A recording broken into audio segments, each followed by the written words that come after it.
Whee! Alright, what's up mga kapotpot?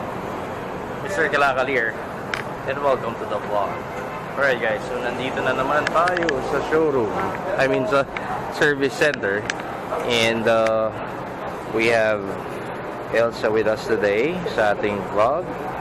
And what we're gonna do is we're gonna replace the tires of this bike.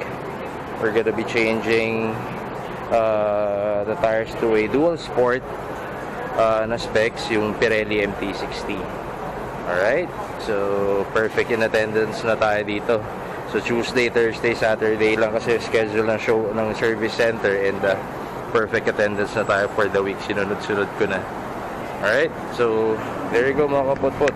Sasamahan nyo ako sa aking activity as we change the tires of Elsa in 3, 2, 1.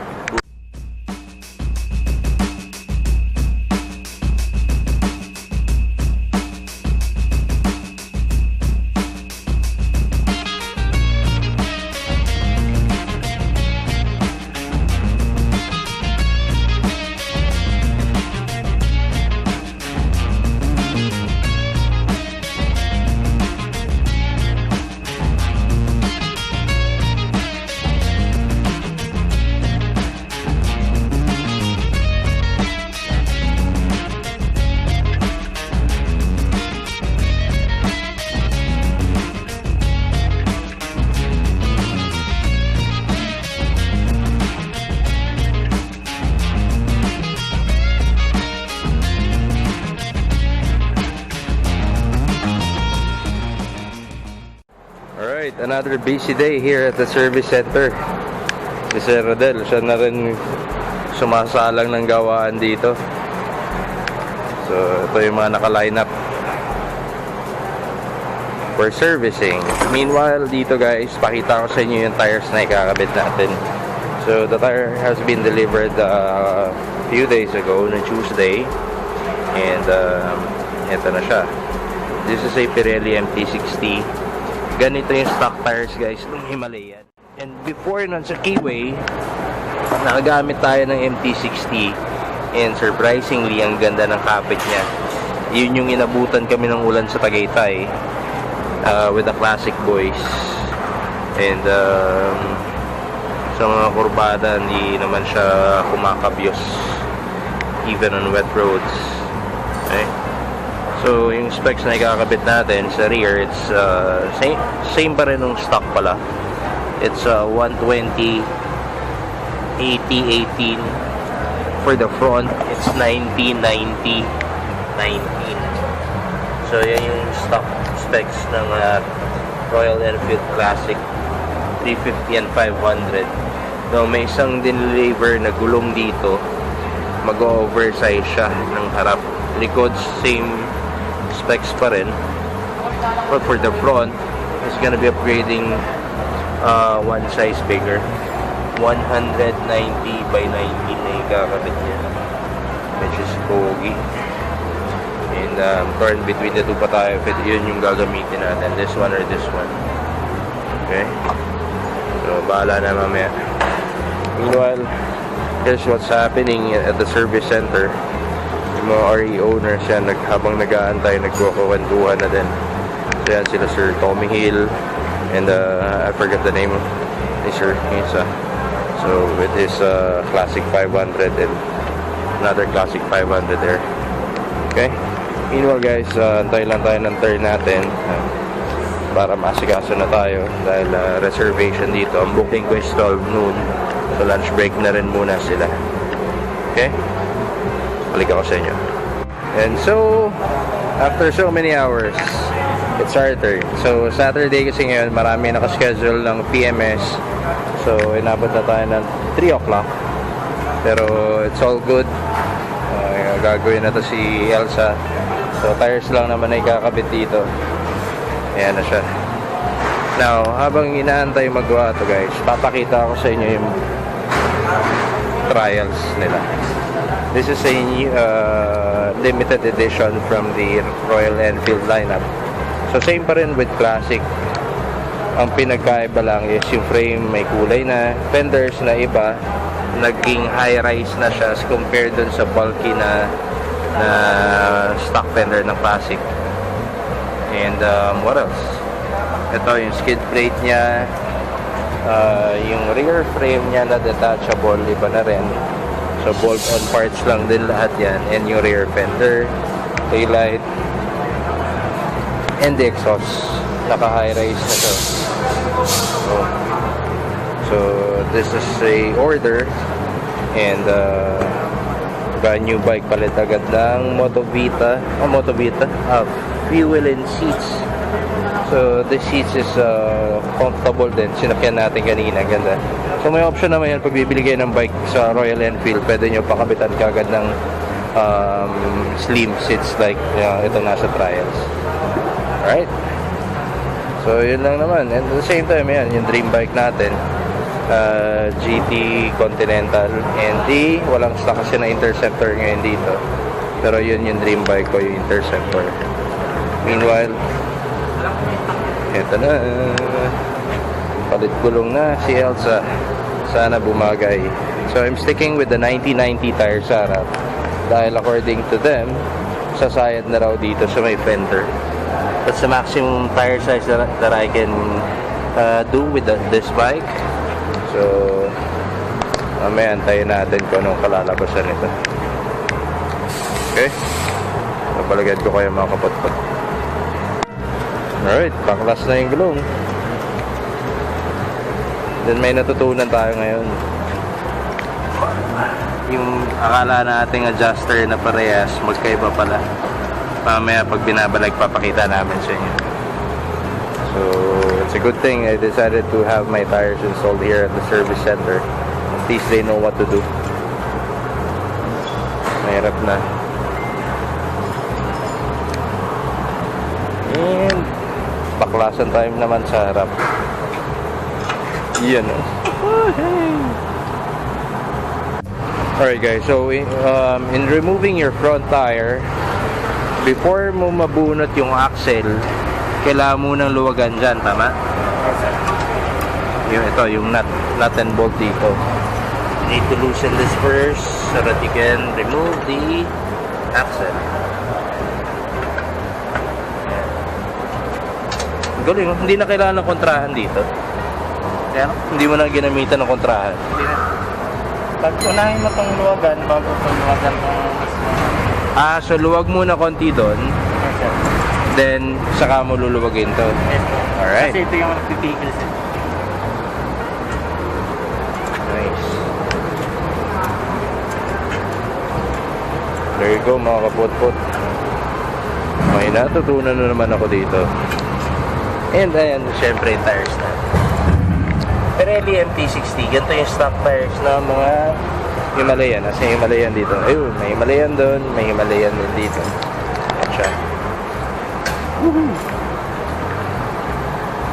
Ayan na. Alright, so assembly na. Balikan na ng gulong. Tama lang 90/90. Yun. Balikan na tayo ng gulong. So same pa rin sa specs ng original tires, pero difference is yung old tires pala, yung stock is more of a nylon made. Tama ba? Nylon made. Now this one mas rubber yung compound niya. So yeah.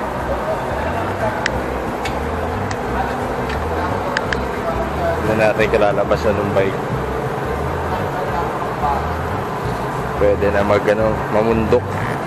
Classic bike pero naka dual sport tires, pero it's all good because of our road conditions din kasi naman dito. And feedback, ganda yung feedback nila sa Pirelli MT60. So I was supposed to install the Shinko 705 pero naharang tayo. Nagsuggest yung mga friendly friends natin na Pirelli MT60 na. Sana nagamit na tayo niyan sa keyway. Maganda yung performance niya. Woohoo! So tama ba? Para ma-adjust yan, luwag muna yung big nut na yan. Ito, sir, ang 90 na natin. Okay. Tapos itong 30. 30. Okay. There you go. Or dalhin nyo na lang dito sa service center, di ba? Yes, mas maganda. Mas may kaysa hulaan pa natin. Pero may mga YouTube tutorials din naman eh. How to adjust the shade. Yung dating may-ari kasi nito guys, malaking tao. Kaya ganun yung adjustment niya, no? Apat ng ipid. Apat ng ipid. Pero sprocket okay pa? Okay pa. Nice. Pwede rin ba yun yung nalalakyan ng sprocket o standard talaga yung sprocket? Standard. Hindi katulad ng Kung mga... magpalaki ka niyan, sir, pasadya ka. Hindi na, doon tayo sa original. I love stock. Para walang problema. Stock's good. Of course. There you go. Balik lang nila, then recap tayo mamaya. Oh yeah. Alright guys, so there are two adjusters sa rear wheel set ng Classic. So on this side, sa may left side, that's the adjuster for layo ng gulong. Correct?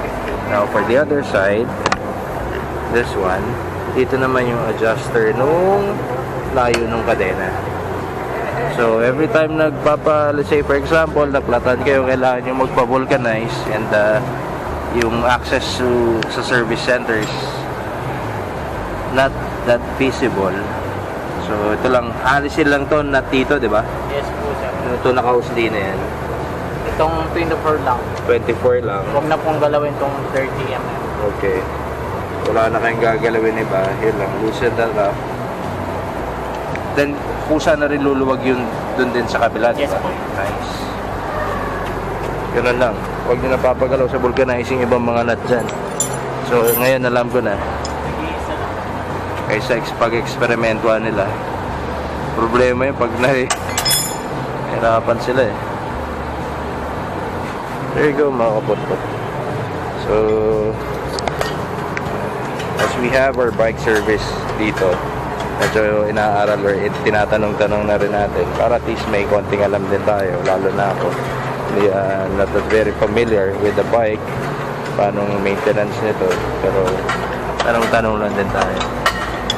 Yan. Yun lang, yung 24 na nut lang doon ang luluwagin niya, yung bunot niya.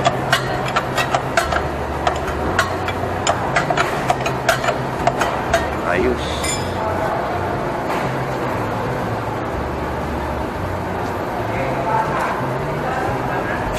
Paano mo siya i-adjust? I mean, tuwing kailan mo dapat i-adjust yung layo? Ng gulong, sir? Oo. Hindi naman agad-agad na adjust yung gulong, sir. Depende po sa rubber dam, pero kung nilipis na po. Okay. Kung malalamog na rin po. So, yeah. Saka makita mo yung sir, space ng gulong. Minsan lalapit yan dun, sir. Okay.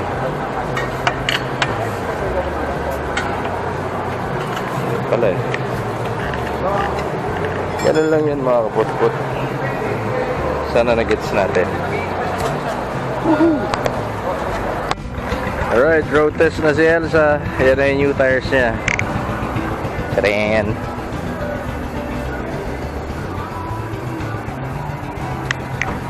Yan, abangan natin.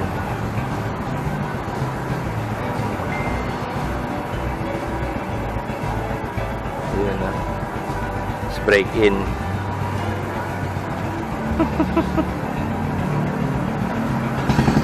Yun.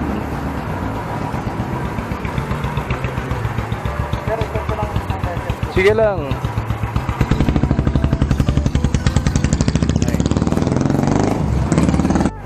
Alright, so na-road test na yung bike, okay na siya and good to go.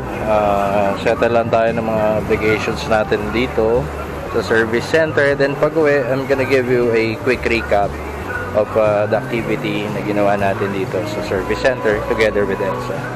Okay, so yan na yung ano niya, tires niya, 90/90 and 120 by 80. Okay, so copyright tayo dito. Balikan ko sa inyo mamaya mga kapotpot. Babush! Alright guys, so we're back na dito sa Kodo and buzzer beater. Hindi tayo nabutan ng malakas na ulan. Grabe, lakas na ulan. And here we go. Tara! Elsa. So this is Elsa with her new tires, the Pirelli MT60. And let me just give you a quick recap of her activity. So we went sa service center wherein we had the tires installed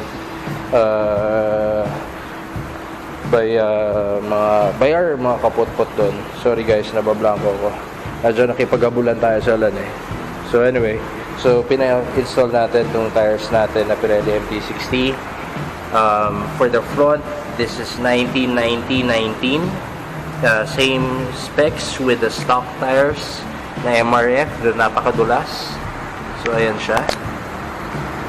So ganito siya kalapad. So if we're gonna compare it with a lighter, malaki lang talaga yung fender nitong classic na to, pero mas malaki siya sa isang lighter. Okay, mas malaki siya. Ayan. Ano ba makita? Hirap i-illustrate eh. Ayan. So ito naman siya, yung side profile niya. Then now, sa rear naman, same specs pa rin with our stock MRF. This is 120 by 80 by 18. Ayan. Ayan siya kalapad. And ganyan yung side profile niya. Okay? So aside sa tires, napakita ko rin sa inyo yung ibang mga bikes doon, like yung bullet trials nila, or yung trials ko naman yung tawag doon. It's also a 500cc bike, EFI. And for releasing na siya, and pinaganto na rin niya yung seats niya, pinabobber seats from Fuelin. Ganda nung seats na yan, so you might want to check their Facebook page or their website. This one is not Fuelin, this is just an ordinary bobber seat. Mas mahal yun, 6'2" yung Fuelin seats. So bukod sa tires, pinatanggal ko na rin yung mga necessary wirings dito. So ano yun, pinatanggal ko na yung hazard switch dito dahil ayoko nung may hazard switch, or ayoko nung may hindi na original na wiring. Basta ayoko lang. Okay, so basically yun lang yung activity ko. The reason why we went there, or bakit doon pa tayo nagpakabit, pwede naman sa mga regular vulcanizing shop. Well, honestly, I don't know how to remove the wheel set, and mahirap na hulaan or pag-eksperimentan yung bike natin. It's gonna be a big problem and doble gastos pa. So I went straight to them. At least they know what to do na. And according to the technicians at the service center, this is the adjuster for the what do you call this? For the rear wheel, yung atras sa bante niya, kung gaano siya kalayo. Okay, from the swing arm. And on this part naman, dito naman yung chain. Paano yung sa chain? How do we, hindi na matandaan. So you just loosen this up. Ito, loosen nyo lang to, then dito nyo na siya i-adjust. Then after that, let's say for example, in case of emergency, you need to take off your rear wheel set, and yun nga, may kailangan kayong vulcanize, and nasa ibang lugar kayo. All you have to do is, yun nga, pasakan nyo dito ng pang stopper. Ayan, no? Pasyang Phillips screwdriver dyan. Then loosen up this bolt. Yun lang, huwag yung malaki sa likod, huwag yung 30mm, yung 22mm lang yata to, 22mm. Then pagtanggal niya yan, matatanggal niya yung axle. Then i-tilt nyo lang ng konti yung bike, then mabubunot nyo na yung gulong. Okay, so I don't know if may natutunan or may na-share ako sa inyo, pero basically that's it. This is Elsa with her new tires. And kanina while I was using it pauwi dito, nakikipagabulan sa ulan, and I'm very happy with the performance. Okay, so gagawa ko na lang separate review about the tires. So meanwhile, But I guess I'll be ending the vlog from here. And once again, this is your boy, Mr. Kalakal. Napasagod salamat. And Elsa, now signing off. Ciao. Good night, everyone. Ride safe. God bless palagi. Peace. Whoosh.